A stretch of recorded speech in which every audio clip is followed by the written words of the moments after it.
Hey guys, in this week's Retro News, Ryan Reynolds is being scouted by Netflix to star in and produce a movie that's based on the 1980s arcade game Dragon's Lair.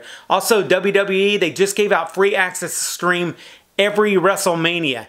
And Bob Dylan, he just released a new song about JFK's death, and we have a ton more news to talk about, so don't turn that dial.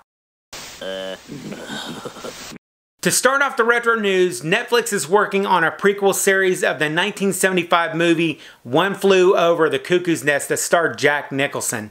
The show's called Ratched, and it's a drama series that's going to be about a younger version of the sadistic nurse Ratched from One Flew Over a Cuckoo's Nest. The first season is going to be coming out in September, and the creator, Ryan Murphy, he actually revealed that he's mapped out a 4-season backstory for Nurse Ratched, and she's going to be facing off against a different male adversary every season. But in the 4th and final season, they're actually going to take that 4th season and lead it into what happened in One Flew Over a Cuckoo's Nest. So that should be cool.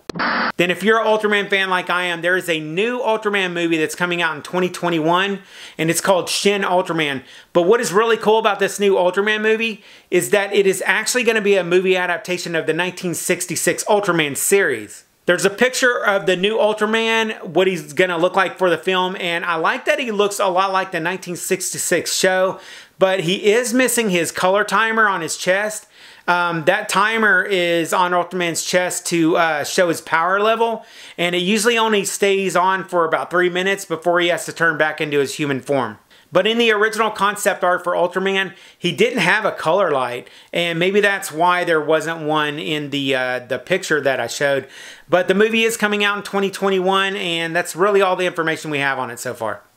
And then next up in my favorite story of the week, Netflix has tapped Ryan Reynolds to star as Dirk the Daring in a Dragon's Lair movie that's based off the 1983 arcade game. The article said that Netflix has spent a year trying to lock down the rights to the game, and Dragon's Lair, it was actually first released in 1983 as a Laserdisc arcade game, and it was revolutionary at the time. I spent many hours playing Dragon's Lair as a kid at the local arcades, and I never thought that we would get a movie version of this, so I'm interested to see what they do with this. The Dragon's Lair arcade game, was like part interactive choose your own fate and part animated film, and I can see Netflix actually doing sort of like a choose your own adventure thing for the movie. If you remember, Netflix put out an interactive film called Black Mirror Bandersnatch in 2018, and it did really well for Netflix.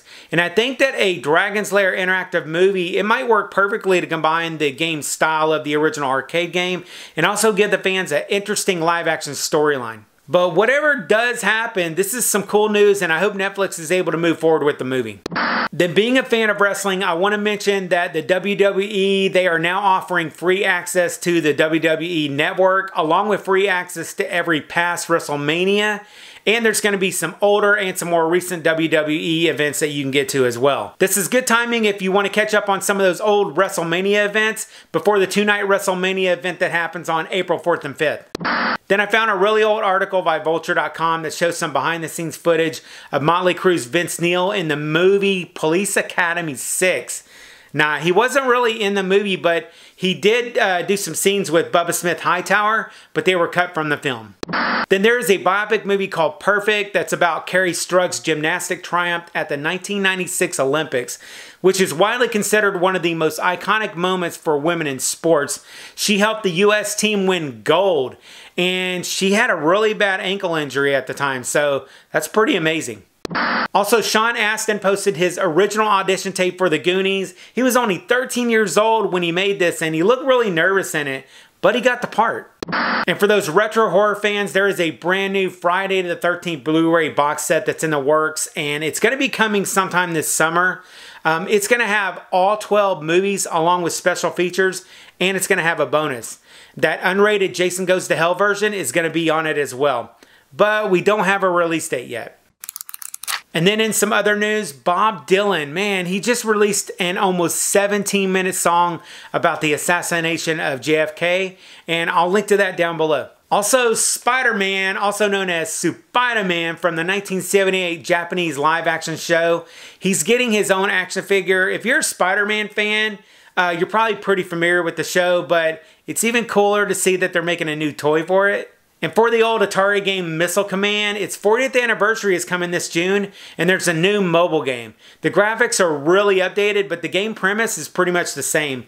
It's free to play, so go check it out on the Apple App Store and Google Play. So that's your retro news for the week. Be sure to check out our next video that is right over there. I will catch you on the flip side, and remember, if it ain't retro, it ain't worth watching.